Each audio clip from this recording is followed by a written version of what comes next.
नमो भगवते वासुदेवाय। आप सभी का हमारे YouTube चैनल पर हार्दिक स्वागत है।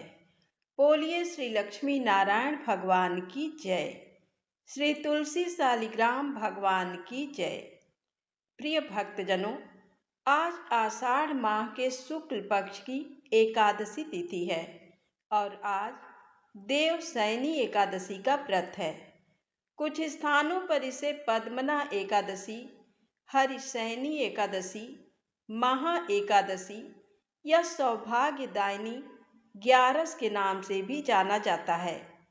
इस एकादशी के दिन से ही भगवान विष्णु 4 महीने के लिए योग निद्रा में चले जाते हैं और उनके स्थान पर सृष्टि का कार्यभार भगवान भोलेनाथ संभालते हैं। आज से ही चातुर्मास का आरंभ होता है। देवशयनी एकादशी का व्रत करने और व्रत कथा को सुनने मात्र से ही ब्रह्मा, विष्णु, महेश तीनों देवताओं की पूजा करने जितना पुण्य फल मिलता है। जो मनुष्य इस व्रत का अनुष्ठान करता है वह परम गति को प्राप्त होता है। एकादशी व्रत कथा को सुनने वाले भक्तों की सभी मनोकामनाएं पूर्ण होती हैं और उनके सभी पाप नष्ट हो जाते हैं। उन्हें धन, संतान, सौभाग्य, भोग और मोक्ष की प्राप्ति होती है, जो 1000 गायों का दान करने के बराबर पूर्ण फल देता है। तो आज सभी मनोकामनाओं को पूर्ण करने वाली देवशयनी एकादशी व्रत की बड़ी ही पावन और संपूर्ण व्रत कथा।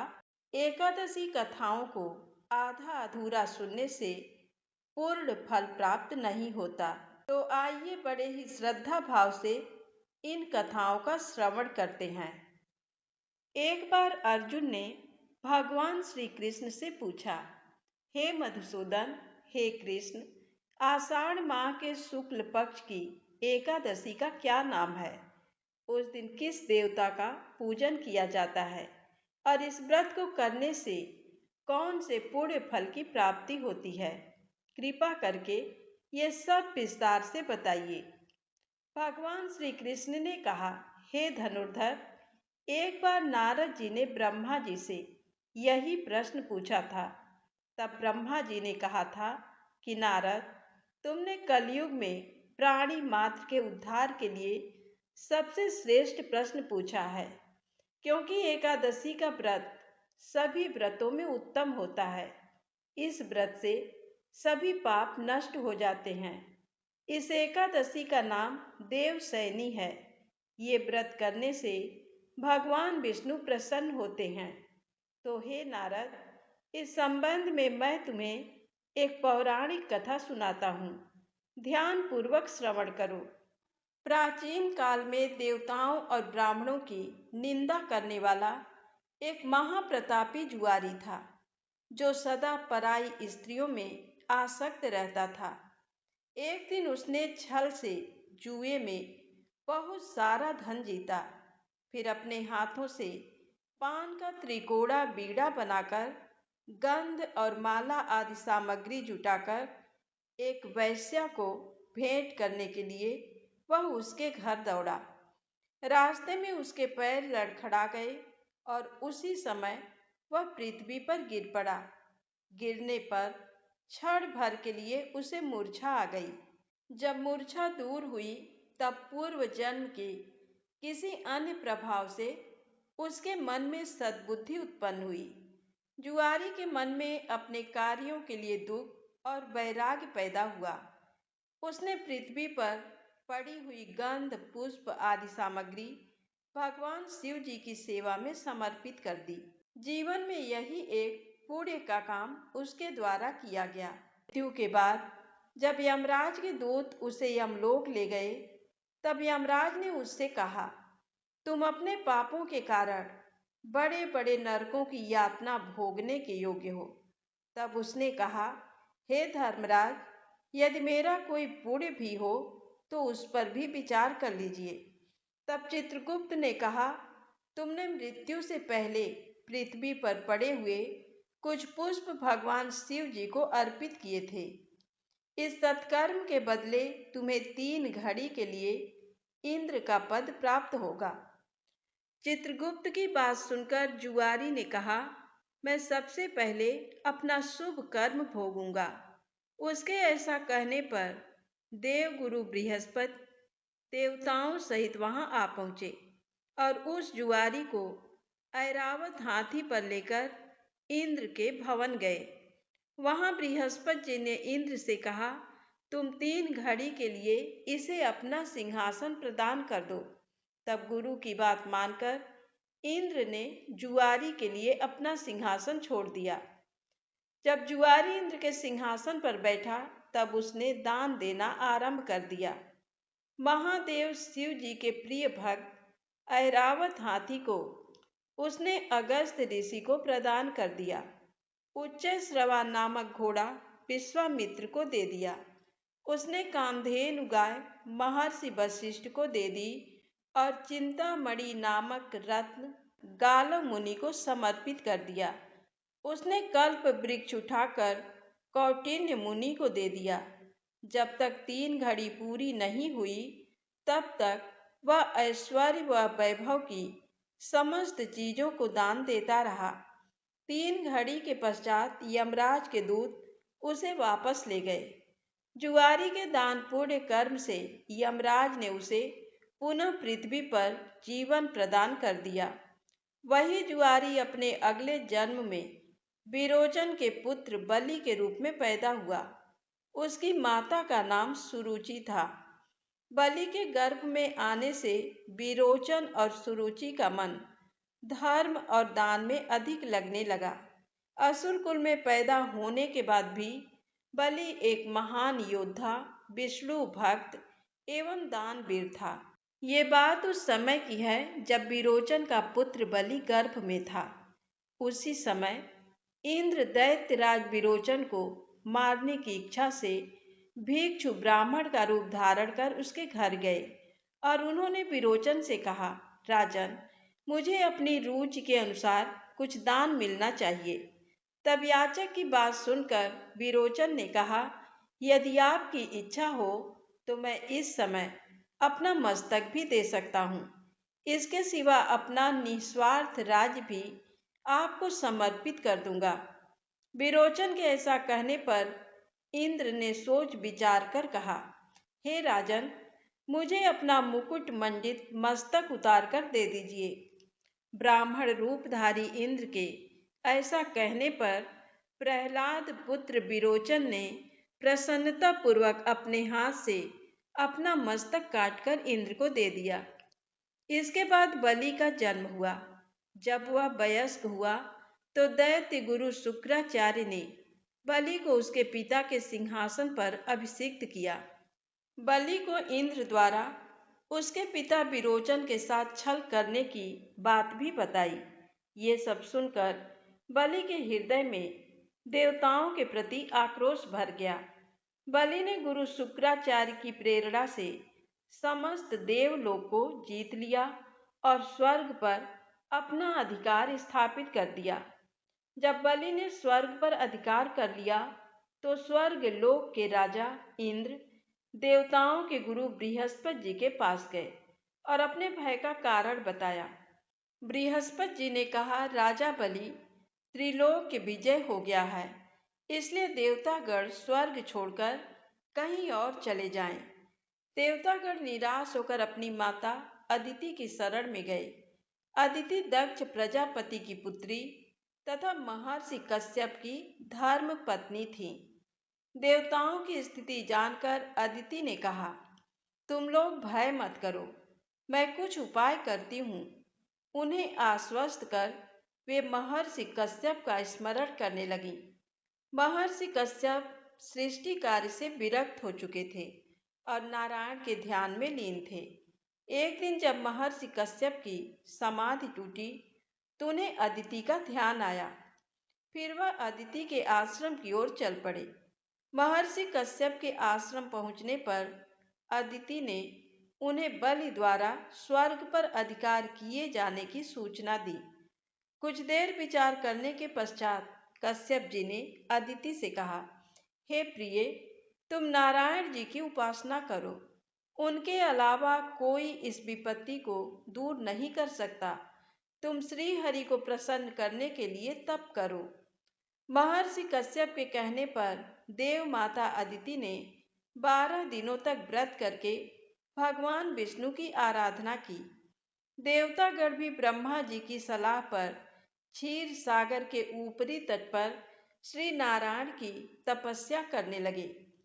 स्वयं महर्षि कश्यप भी परम तत्व नामक स्तोत्र द्वारा भगवान का स्तवन करने लगे। देव माता अदिति, महर्षि कश्यप और इंद्र आदि देवताओं की आराधना से प्रसन्न होकर भगवान विष्णु ने उन्हें आश्वस्त किया कि वह इंद्र का राज्य वापस दिलाएंगे। इस कार्य को निष्पादित करने के लिए वह माता अदिति के गर्भ से ही उत्पन्न होंगे। अपने वचन के अनुसार भगवान विष्णु महर्षि कश्यप और अदिति के संतान के रूप में वामन अवतार धारण कर उत्पन्न हुए। भाद्रपद माह के शुक्ल पक्ष की द्वादशी तिथि के मध्याह्न में भगवान का अवतरण हुआ था।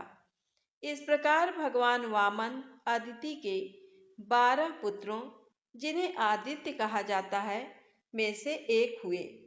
जब भगवान विष्णु वामन अवतार में प्रकट हुए, तब ब्रह्मा जी ने आकर उन्हें यज्ञोपवीत दिया। चंद्रमा ने दंड काष्ठ प्रदान किया। मृग चर्म और मेखला मंगवाई गई। पृथ्वी ने उन्हें जड़ पादुका भेंट की। जब राजा बलि ने स्वर्ग लोक पर अधिकार कर लिया, तो एक दिन उसने दैत्यों से कहा कि संपूर्ण असुर पाताल लोक छोड़कर यहीं मेरे समीप स्वर्ग लोक में निवास करें। यह सुनकर शुक्राचार्य ने कहा, यदि तुम स्वर्ग लोक में चाहते हो तो तुम्हें अश्वमेध यज्ञ द्वारा अग्निदेव की आराधना करनी होगी। ये आराधना भूलोक पर ही संभव है। जब राजा बलि स्वर्ग लोक पर अपने अधिकार को स्थायी बनाने के लिए अपना अंतिम अश्वमेध यज्ञ कर रहे थे, तभी भगवान वामन एक ब्राह्मण के रूप में उनकी यज्ञशाला में पहुंचे। राजा बलि ने वामन देव को देखकर कहा, हे ब्राह्मण देवता, आप बताइए आपको क्या चाहिए। तब वामन भगवान ने राजा बलि का गुणगान करते हुए कहा, राजन, हिरण्यकश्यप के पुत्र प्रहलाद जी हुए, जो बड़े विष्णु भक्त हैं। उन्हीं प्रहलाद जी के पुत्र आपके पिताजी थे, जो संसार में विरोचन के नाम से विख्यात हुए। उन महात्मा ने स्वयं ही अपने मस्तक का दान करके इंद्र को संतुष्ट किया था। राजन, आप उन्हीं महात्मा विरोचन के पुत्र हो। आपने अपनी यश का विस्तार किया है। आपने इंद्र को भी जीत लिया है। आपकी ख्याति दान करने वाले के रूप में है। मुझे ज्यादा कुछ नहीं, बस 3 पग भूमि दे दो। तब राजा बलि ने कहा, बस इतनी सी बात है, आप कुछ और मांग लें। वामन देव ने कहा, मुझे कुछ और नहीं चाहिए। राजन, बस 3 पग भूमि दे दो। राजा बलि के गुरु शुक्राचार्य वामन देव को पहचान गए। उन्होंने बलि को सचेत करते हुए कहा, ये साक्षात भगवान विष्णु हैं। आप इन्हें भूमि देने से मना कर दें। इनके छल में आने से आपका सर्वस्व चला जाएगा। ये इंद्र का कार्य सिद्ध करने के लिए आए हैं। इन्होंने मोहिनी रूप धारण कर देवताओं को अमृत पिलाया और राहु को मार डाला। शुक्राचार्य के समझाने पर राजा बलि ने कहा, मैं प्रहलाद का पौत्र हूँ। वचन देने के बाद भी पीछे नहीं हट सकता। बलि से भूमिदान का संकल्प लेने के बाद भगवान वामन अपने विराट रूप में उपस्थित हो गए। उन्होंने एक पग में संपूर्ण पृथ्वी एवं दूसरे पग में ऊपर के सभी लोकों को नाप लिया। उनका दूसरा पग सत्यलोक में जाकर ठहरा था। ब्रह्मा ने अपने कमंडल के जल से भगवान के उस चरण को धोया। भगवान के चरण धोने से जो चरणोदक तैयार हुआ, उसी से संपूर्ण पापों का नाश करने वाली तथा सबके लिए परम मंगलमय गंगा जी प्रकट हुई। 2 पग में संपूर्ण जग नापने के बाद भगवान वामन अपना विराट रूप छोड़कर पुनः वामन रूप में आ गए। इसके पश्चात भगवान वामन ने राजा बलि से पूछा, मैं अपना तीसरा पग कहाँ रखूं? राजन, राजा बलि ने अपने मस्तक उनके सामने रखते हुए कहा, हे प्रभु, आप इस पर अपना तीसरा पग रख दें। तब राजा बलि ने कहा, संपत्ति का स्वामी संपत्ति से बड़ा होता है। सब कुछ गंवा देने के बाद भी राजा बलि के अपने वचन से विमुख न होने की वजह से भगवान वामन अति प्रसन्न हो गए और उसे पाताल लोक का अधिपति बना दिया। इंद्र को उसका राज्य वापस कर दिया। जब भगवान वामन ने राजा बलि को पाताल लोक का अधिपति बना दिया तो राजा बलि ने वामन देव से कहा, हे प्रभु, आप मुझे वरदान दीजिए कि मेरा साम्राज्य शत्रुओं से सुरक्षित रहे। ऐसा वरदान देने के कारण ही भगवान विष्णु को पाताल लोक का द्वारपाल बनना पड़ा। भगवान विष्णु सशरीर उपस्थित रहकर 8 प्रहर पाताल लोक की रक्षा करने लगे। भगवान विष्णु के पाताल लोक में रहने के कारण सभी इस बात से चिंतित हो गए कि वैकुंठ धाम का क्या होगा। इस समस्या के निदान के लिए नारद जी ने लक्ष्मी जी को एक उपाय सुझाया। लक्ष्मी जी राजा बलि के दरबार में उपस्थित हुईं और उन्होंने राजा बलि से कहा, हे राजन, मैं आपको अपना भाई बनाना चाहती हूँ। राजा बलि ने लक्ष्मी जी की इच्छा को सहर्ष स्वीकार कर लिया। इसके बाद लक्ष्मी जी ने राजा बलि की कलाई पर रक्षा सूत्र बांध दिया।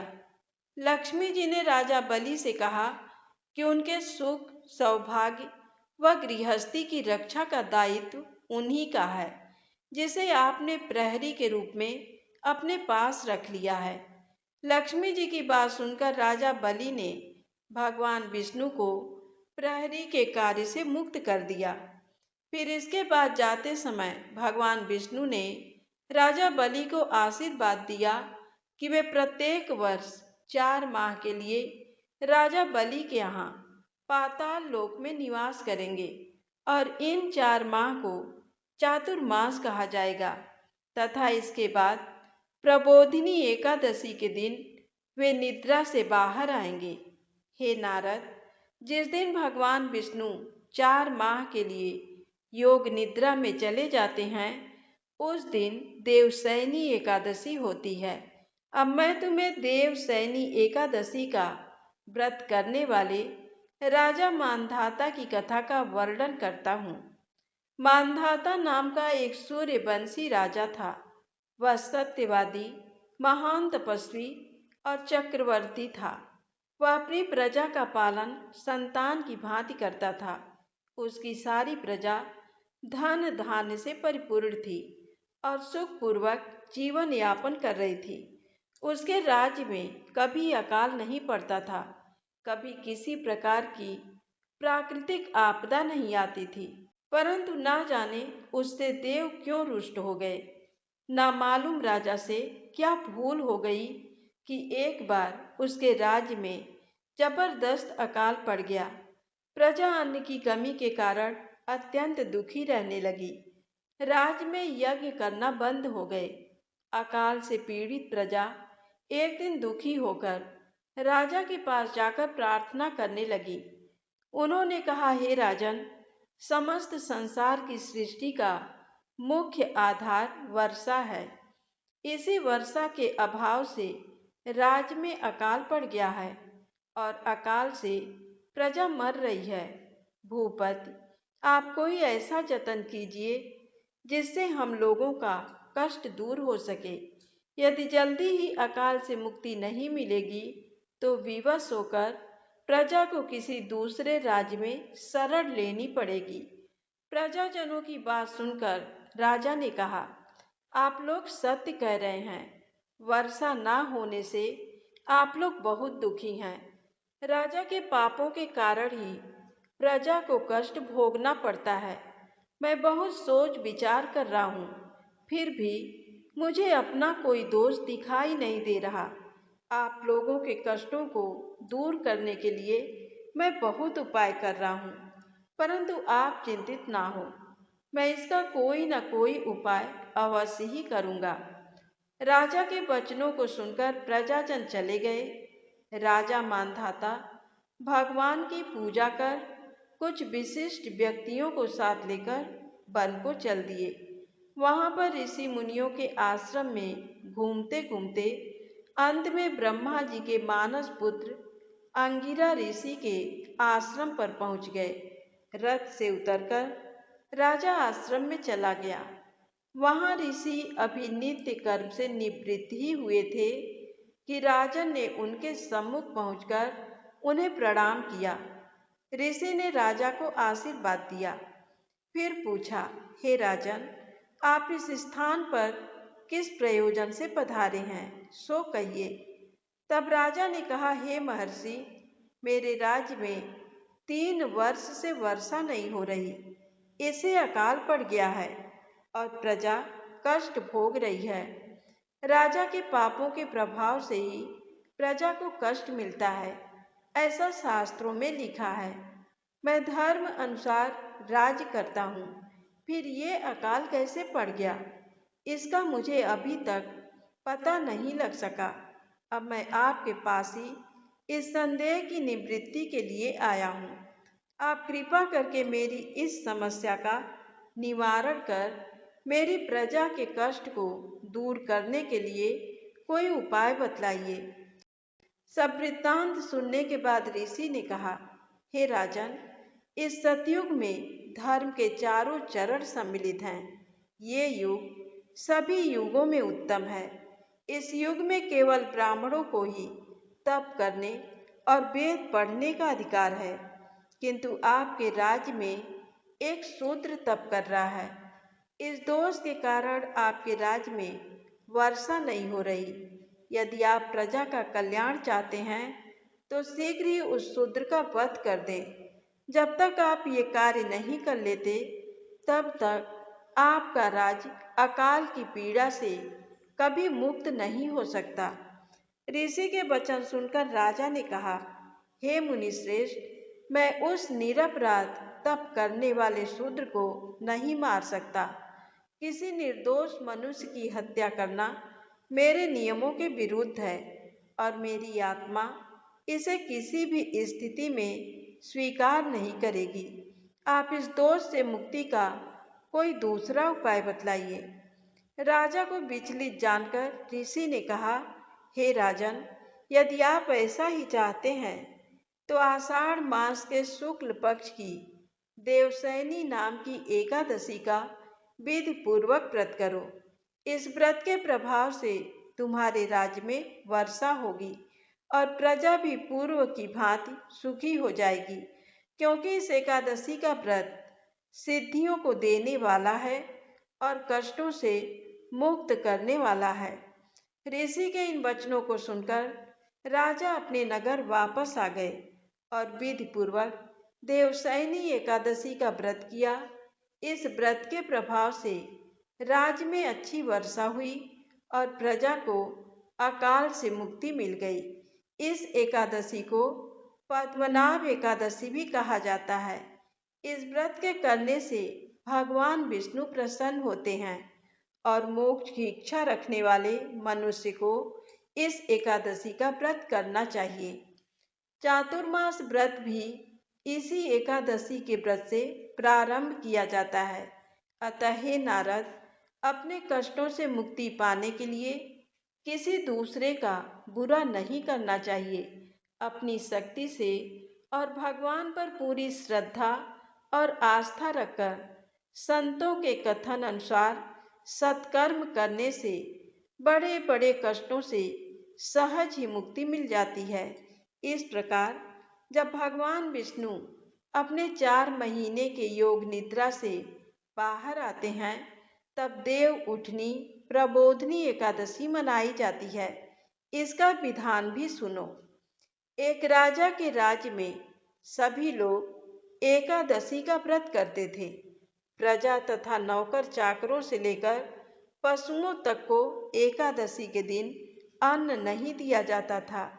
एक दिन किसी दूसरे राज्य का एक व्यक्ति राजा के पास आकर बोला, महाराज, कृपा करके मुझे नौकरी पर रख लें।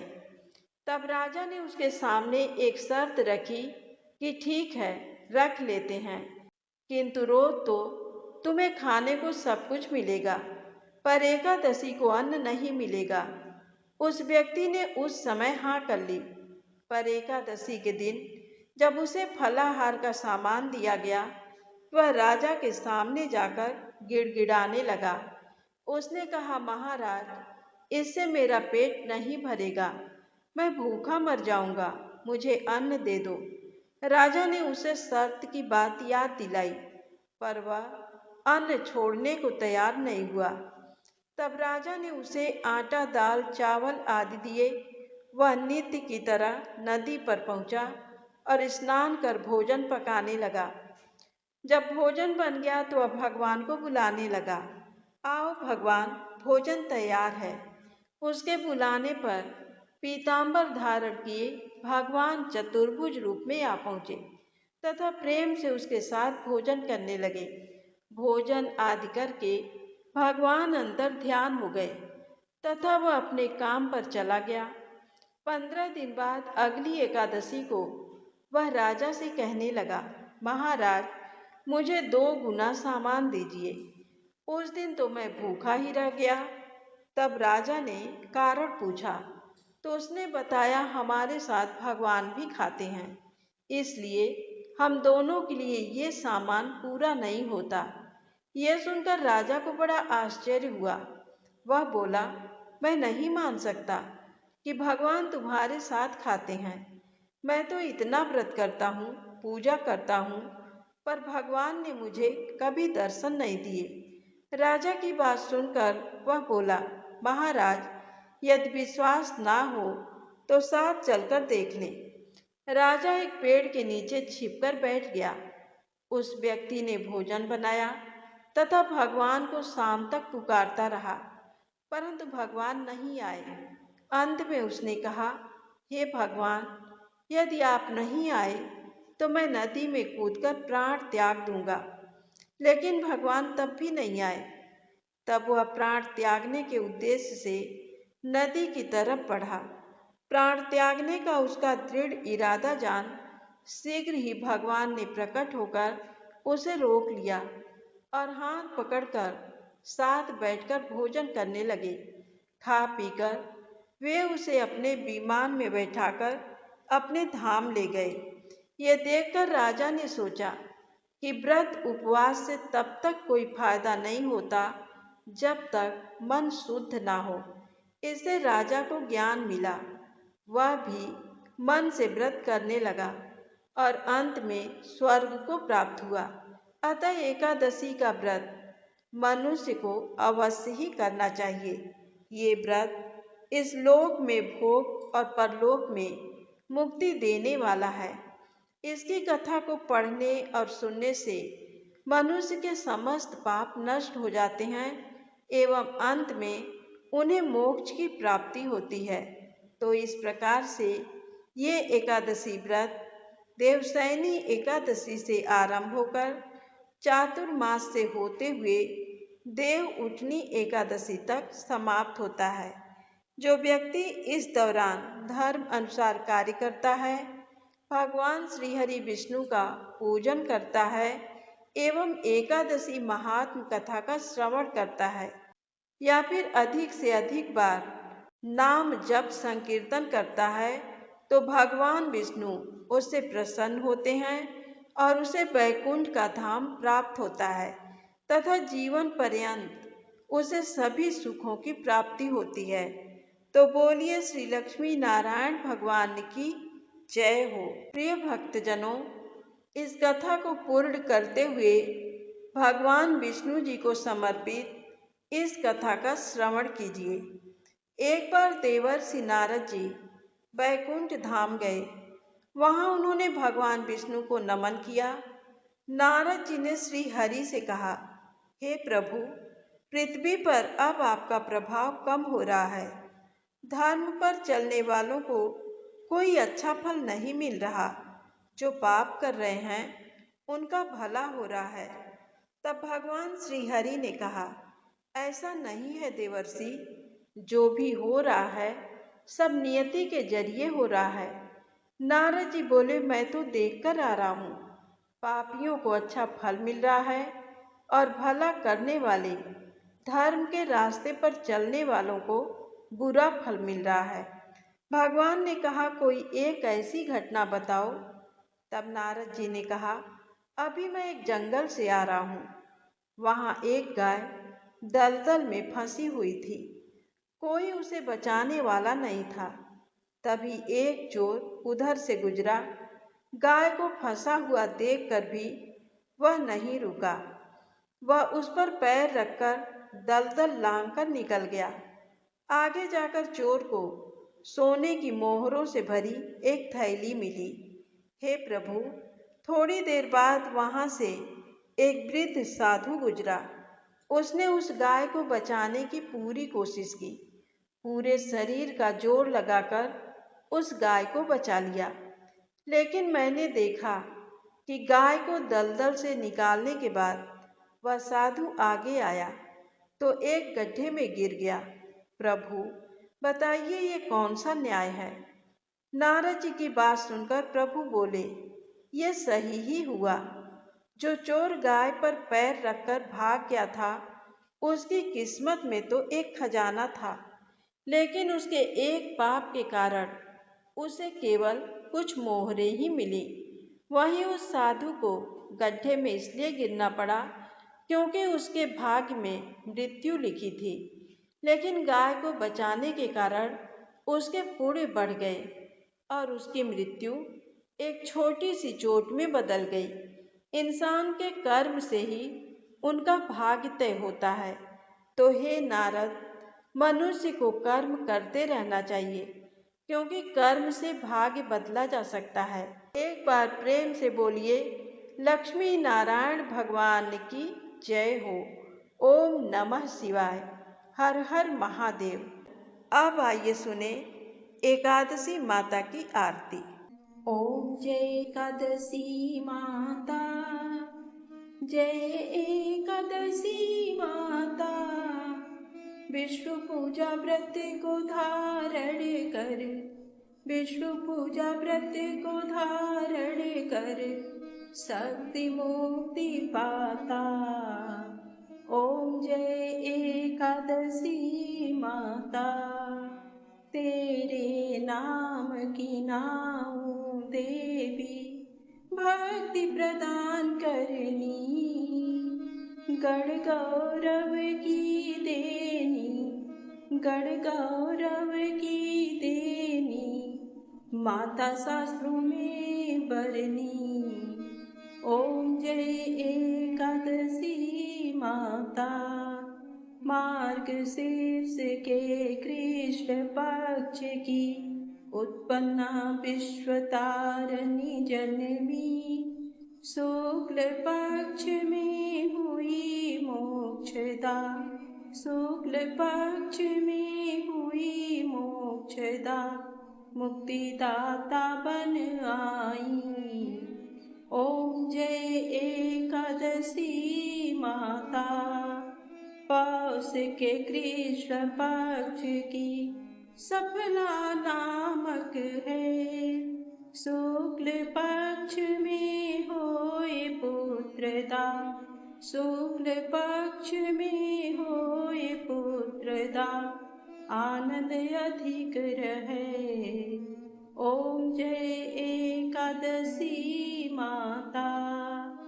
नाम षट दिला माघ मास में कृष्ण पक्ष आवे, शुक्ल पक्ष में जया कहावे, शुक्ल पक्ष में जया कहावे, विजय सदा पावे। ओम जय एकादशी माता। विजया फागुन कृष्ण पक्ष में शुक्लायामल की, पाप मोचनी कृष्ण पक्ष में, पाप मोचनी कृष्ण पक्ष में, चैत्र महाबली की। ओम जय एकादशी माता। चैत्र शुक्ल में नाम कामदा धन देने वाली, नाम बरूथिनी कृष्ण पक्ष में, नाम बरूथिनी कृष्ण पक्ष में, बैसाख माहवाली। जय एकादशी माता। शुक्ल पक्ष में होए मोहिनी, अपराजेष्ठ कृष्ण पक्षी, नाम निर्जला सब सुख करनी, नाम निर्जला सब सुख करनी, शुक्ल पक्ष रखी। ओम जय एकादशी माता। योगिनी नाम आषाढ़ में जानो, कृष्ण पक्ष करनी, देव शयनी नाम कहायो, देव शयनी नाम कहायो, शुक्ल पक्ष धरनी। ओम जय एकादशी माता। कामिका श्रावण मास में आवे, कृष्ण पक्ष कहिए, सावन शुक्ला होए पवित्रा, सावन शुक्ला होए पवित्रा, आनंद से रहिए। ओम जय एकादशी माता।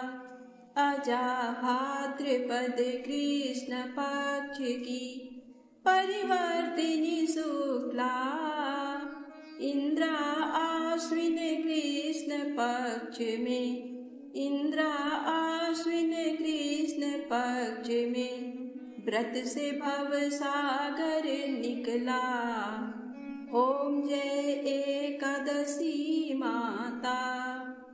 पापांकुशा है शुक्ल पक्ष में, आप हरन हारी, रमा मास कार्तिक में आवे, रमा मास कार्तिक में आवे, सुखदायक भारी।